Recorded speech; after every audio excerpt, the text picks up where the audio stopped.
Hello and welcome back. We are still reading through Dealing with Dragons, now up to Chapter 5, in which Cimorene receives a formal call from her companions in dire captivity. Kazal slept late the following morning, and Cimorene was afraid that she would leave before Cimorene had a chance to ask about the dragon's after-dinner conversation. To her relief, Kazal called her in as soon as she was thoroughly awake, and asked Cimorene to bring in the brushes for cleaning her scales. "What was that crystal your friend mentioned last night?" Cimorene asked as she laid out the brushes. "The one she thought King Takaz could use somehow to find out what the wizards were doing." "The King's crystal?" Kazal said. "It's one of the magical objects that belongs to the King of the Dragons." "But what does it do? And why did Warog think that King Takaz wouldn't want to use it?" "Well, using the crystal is difficult and tiring, and Takaz is getting old," Kazal replied. "Zareth was right to say that the crystal ought to be used, but it will take more evidence than we have right now to persuade the king of that. As to what it does, the crystal shows things that are happening in other times and places. It's useful, but it can be very difficult to interpret correctly." "Ah, a crystal ball," Cimorene said, nodding. She tapped Kazal's side, and the dragon bent her elbow so that the scales were easier to reach. "The court wizard at Linderwall had one, but I had to stop my magic lessons before he got me a chance to show me how to work it." "The king's crystal is more like a plate, but the principle is the same," Kazal said. "A crystal plate?" Cimorene blinked. "No wonder nobody talks about it much. It just doesn't sound right." Kazal shrugged. "The king's crystal is much more accurate than an ordinary crystal ball, and if crystal plate sounds odd to most people, it means that fewer of them will try to steal it." "Was that what the silver-green dragon meant when he said that if the wizard started wandering through the mountains, you'd lose half your magic in no time? I never heard that wizards stole magic rings and swords and things." "Not magic things," Kazal said. "Magic. Wizards steal magic. That's where their power comes from." "How can a wizard steal magic?" Cimorene said skeptically. She climbed on a stool and began working at the ribs of Kazal's wings.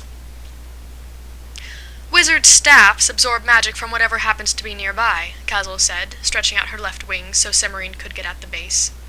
"That's why they're always hanging around places like the Mountains of Mourning and the Enchanted Forest. The more magic there is in an area, the more their staffs can soak up." "What would happen if someone stole a wizard's staff? Would the wizard still be able to use it?" "The wizard wouldn't be able to use any magic until he got it back," Kazal said. "Most of them have a great many anti-theft spells on their staffs for exactly that reason. Of course, it happens anyway, now and then. And as long as the wizard and the staff are separated, the staff doesn't absorb any magic." "Doesn't sound like a very good arrangement to me," Cimorene said. "I can think of half a dozen ways a staff could be lost or forgotten or stolen or something. It doesn't seem sensible for a wizard to depend so much on anything that's so easy to mislay." Kazal shrugged. "They seem to like it." "I can see why you don't want them in your part of the mountains." "Can you? Do you have any idea how unpleasant it is to have part of your essence sucked out of you without so much as a by your leave? Not to mention the side effects." "Side effects?" Cimorene said, puzzled. "There, turn around and I'll do your other side." "Roxime isn't the only dragon allergic to wizards," Kazal said dryly as she shifted her position. "Or rather, to their staffs. We all are. Roxime's just a little more sensitive than most. That's why we made the agreement with them in the first place." "The dragons have an arrangement with the wizards?" Kazal nodded. "To be precise, the king of the dragons has an agreement with the head of the Society of Wizards. The wizards stay out of our portions of the Mountains of Mourning, and we allow them partial access to the Caves of Fire and Night. At least that's the way it's supposed to work. King Takaz is getting old and forgetful, and lately wizards have been turning up in all sorts of places they aren't supposed to be." "Like that wizard Zeminar I met on the path," Cimorene said. "Do you think he really was the same Zeminar that's the head of the Society of Wizards?" "I doubt that anyone, even another wizard, would dare impersonate him," Kazal said. "He has a nasty reputation." Cimorene remembered the hard black eyes and sharp features of the wizard she had met. He had certainly looked nasty enough, even when he was pretending to be nice. He was sneaky, too, or he wouldn't have tried to trick her. and he had been very annoyed when Cimorene got off the ledge without his help. Cimorene frowned. "I wonder what he wanted really," she mused. "Do you suppose he'll stop by, the way he said he would?" "I almost wish he'd try," Cazal said. There was an angry glint in her eye, and her claws made a scratching sound against the stone floor of the cave as she flexed them. "Don't wiggle," Cimorene said. "If Zeminar is as tricky as everyone says, he won't come while you're here. He'll wait until you've gone somewhere and I'm alone." "True," Cazal frowned. Then she looked at Cimorene, and her eyes took on a speculative gleam. "He probably thinks you're as silly as most princesses, so he'll be hoping to trick you into giving him whatever it is he's after. And if he does, then maybe I can fool him instead," Cimorene finished. "And once we know what he's after, we can decide what to do about it." Cazal and Cimorene discussed this idea, while Cimorene finished brushing the dragon's scales. There was very little they could do to prepare, since they did not know when Zeminar might show up at the cave, or what he might do when he arrived. Then Cazal went off to inspect the ledge where Cimorene had met the wizard, to see whether bits of it were still invisible. When Cazal had gone, Cimorene went into the library to hunt through all the books and scrolls of spells. The behavior of the dragons at dinner the previous evening had made a considerable impression on her, and she wanted to see whether she could find a spell to fireproof herself. Until then, she hadn't realized that when a dragon lost his temper, he started breathing fire. Not that she was planning to do anything to irritate Cazal, or any other dragon for that matter, but the dragons at dinner had been too annoyed to be careful, and she didn't want to get burned by accident, no matter how sorry the dragon might be afterward. At first, Cimorene didn't have much luck. She hadn't had time to do much organizing in the library, and most of the books and scrolls were lying in haphazard, dust-covered piles. Some had even fallen onto the floor, and there were spiders everywhere. Cimorene realized that if she wanted to find anything, she was going to have to do some cleaning first. With a sigh, she went to get a bucket of water, some cloths for washing and dusting, and a handkerchief to tie over her hair. She worked for several hours, dusting books and manuscripts, wiping off the dirty bookshelves, and putting the books back in neat rows when the shelves were dry. She found 2 books and 5 old scrolls that looked as if they might be interesting. These she set on one of the tables to look at later. She had just pulled a stained and yellowed stack of papers out of the back of the second-to-last bookshelf when she heard someone hallooing outside. "Well, now what?" she muttered crossly. She set the papers on the table with the rest of the books she was planning to look at later, and went out to see who was there. To her surprise, the noise was coming from the back entrance, not from the mouth of the cave. She hurried into the passage, rounded the corner, and found herself facing 3 beautiful, elegantly dressed princesses. They were all blonde and blue-eyed and slender, and several inches shorter than Cimorene. The first one wore a gold crown set with diamonds, and her hair was the color of sun-ripened wheat. The second wore a silver crown set with sapphires, and her hair was the color of crystallized honey. The last wore a pearl-covered circlet, and her hair was the color of ripe apricots. They looked rather taken aback by the sight of Cimorene in her dust-covered dress and kerchief. "Oh, bother," Cimorene said under her breath. Then she smiled her best smile and said, "Welcome to the caves of the Dragon Cazal. May I help you with anything?" "We have made the perilous journey through the tunnels to see the Princess Cimorene, newly come to these caverns, to comfort her, and together bemoan our sad and sorry fates," the first princess said haughtily. "Tell her we are here." "I'm Cimorene," Cimorene said. "I don't need comforting, and I'm not particularly sad or sorry to be here, but if you'd like to come in and have some tea, you're welcome to." The first princesses looked as if they would have liked to be startled and appalled by this announcement, but were much too well-bred to show what they were feeling. The princess with the pearl circlet looked surprised and rather intrigued, and she glanced hopefully at her companions. They ignored her, but after a moment the first princess said grandly, "Very well, we will join you then," and swept past Cimorene into the cave. The other princesses followed, the one with the pearl circlet giving Cimorene a shy smile as she passed. Cimorene, wondering what she had gotten herself into, brought up the rear. The princesses stopped when they reached the main cave, and the ones in the gold and silver crowns looked a bit disgruntled. The one in the pearl circlet stared in unabashed amazement. "My goodness," she said, "you certainly do have a lot of space." "Alienora," the gold-crowned princess said sharply, and the princess with the pearl circlet flushed and subsided, looking unhappy. "This way," Cimorene said hastily, and led the three princesses into the kitchen. "Do sit down," she said, waving at the bench beside the kitchen table. The gold-crowned princess looked at the table with distaste, but after a moment she sat down. The other two followed her example. There was a brief silence while Cimorene filled the copper tea kettle and hung it over the fire, and then the gold-crowned princess said, "I am remiss in my duties, for I have not yet told you who we are. I am the Princess Caradwell of the kingdom of Raxwell, now captive of the dread dragon Gornal. This," she nodded toward the princess in the silver crown, "is the Princess Helena of the kingdom of Porenbuth, now captive of the dread dragon Zareth. And this," she waved at the girl in the pearl circlet, "is the Princess Alianora of the Duchy of Toron Marsh, now prisoner of the dread dragon Rorog." "Pleased to meet you," Cimorene said. "I'm Princess Cimorene of the kingdom of Linderwall, now princess of the dragon Castle. What sort of tea would you like?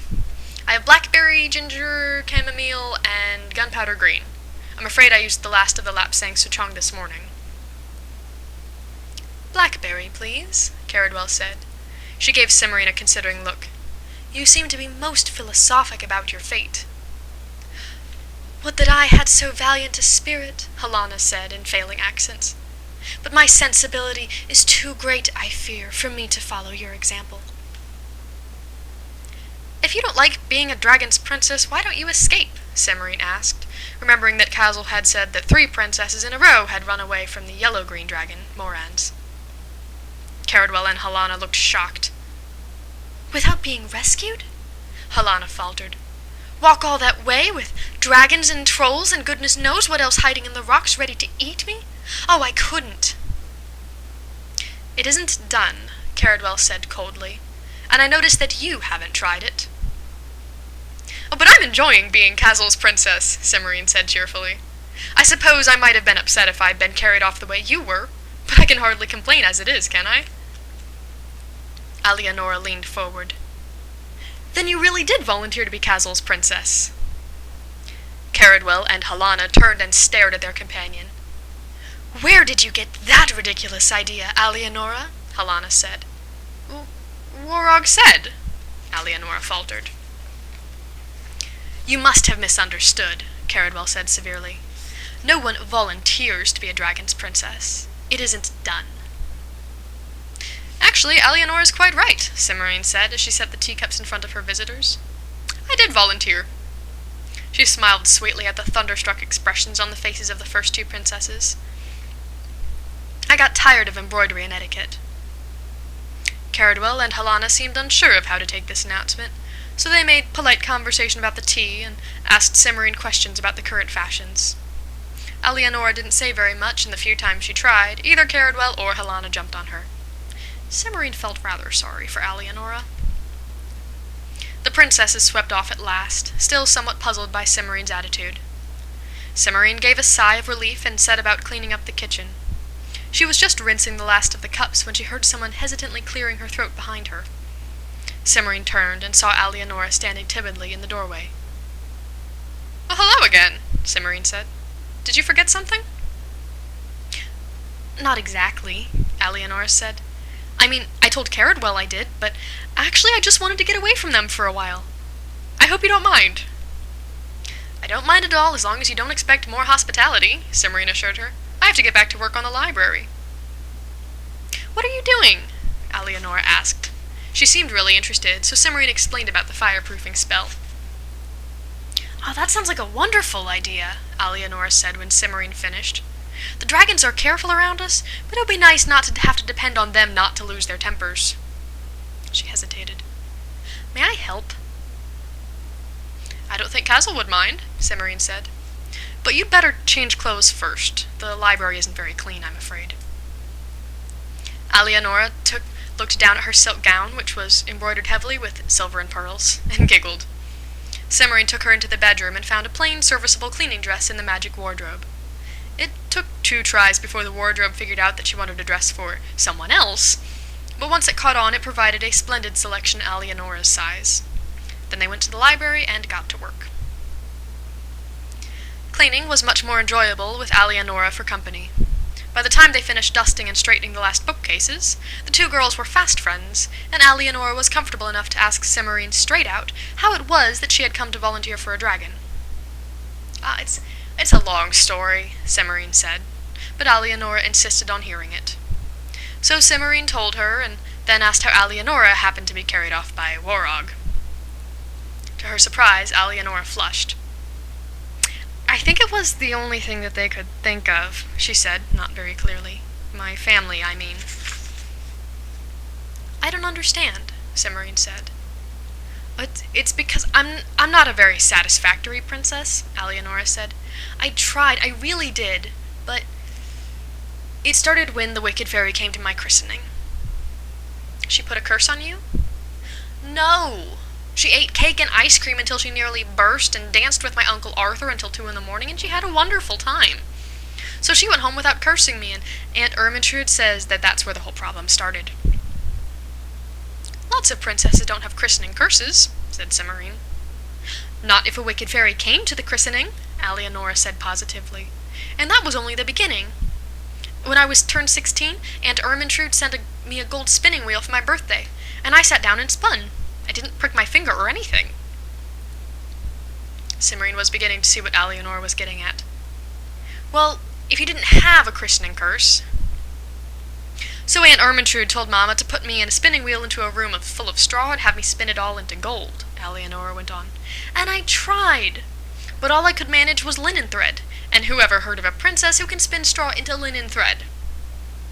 "It's a little unusual." "Then they gave me a loaf of bread and told me to walk through the forest and give some to anyone who asked. I did exactly what they told me. And the second beggar woman was a fairy in disguise, but instead of saying that whenever I spoke diamonds and roses would fall from my mouth, she said that since I was so kind, I would never have any problems with my teeth." "Really? Did it work?" "Well, I haven't had a toothache since I met her." "I'd much rather have good teeth than have diamonds and roses drop out of my mouth whenever I said something," Cimorene said. "Think how uncomfortable you would be if you accidentally talked in your sleep. You'd wake up rolling around on thorns and rocks." "That never occurred to me," Alienora said, much struck. "Was that everything?" "No," Alienora said. "Aunt Ermintrude persuaded one of her fairy friends to give me a gown and a pair of glass slippers to go to a ball in the next kingdom over, and I broke one before I even got out of the castle." Sorry. "Well, that's not so surprising," Cimorene said. "Glass slippers are for deserving merchants' daughters, not for princesses." "Well, try telling Aunt Ermintrude that," Alienora said. "I think she was the one who found out that Warog was going to ravage a village just over the border and arranged for me to go and visit on the right day so I could be carried off. She didn't even warn me. I suppose she thought that if I knew, I'd mess it up somehow." "I don't think I would get along very well with your Aunt Ermintrude," Cimorene commented thoughtfully. It wasn't so bad, at least at first," Alienora said. "Warog ignored me most of the time, especially after he found out I can't cook. And it was a real relief not to have Aunt Ermintrude around anymore. Only then Gornal brought Caradwell, and Zareth brought Halana, and they've been making life miserable for you ever since," Cimorene finished. "Why don't you stand up to them?" "Oh, I tried, but you don't know what they're like," Alienora said. "Caradwell goes on and on about correct behavior, and Halana dissolves in tears as soon as it looks like she's losing an argument. And they've both had dozens of knights and princes try to rescue them. I've only had 2. "How do you do it?" Cimorene asked. "I've had 9 already, and they're a dreadful nuisance." Alienora stared at Cimorene and began to giggle. "What's so funny?" Cimorene demanded. Caradwell bragged for a week because 2 knights and a prince tried to rescue her the first month she was here," Alienora explained between giggles. "She said it was some kind of record. You've barely been with Castle for 4 weeks, and you've had 9? And you didn't even mention it while she was here? Oh, she's gonna be furious when she finds out." "Well, if she wants them, she can have them," Cimorene said. Her expression grew thoughtful. "Maybe they'd be easier to get rid of if I sent them along to another princess, instead of just trying to get them to go home." "Oh!" said Alienora, and went off into gales of laughter again. Cimorene gave her a questioning look. It's the idea of Caradwell being, rescued by a second-hand knight. Oh dear. Cimorene's eyes began to dance. I could take a good look at them first to make sure that they're worthy of her before I sent them on, she suggested. This was too much for either of them, and they both collapsed in laughter. You wouldn't really, would you? Alianora said when she began to recover. So what, send the knights to rescue someone else? I certainly would, Cimorene said emphatically. I meant it when I said they were a nuisance. I wouldn't want to have upset Caradwell, though.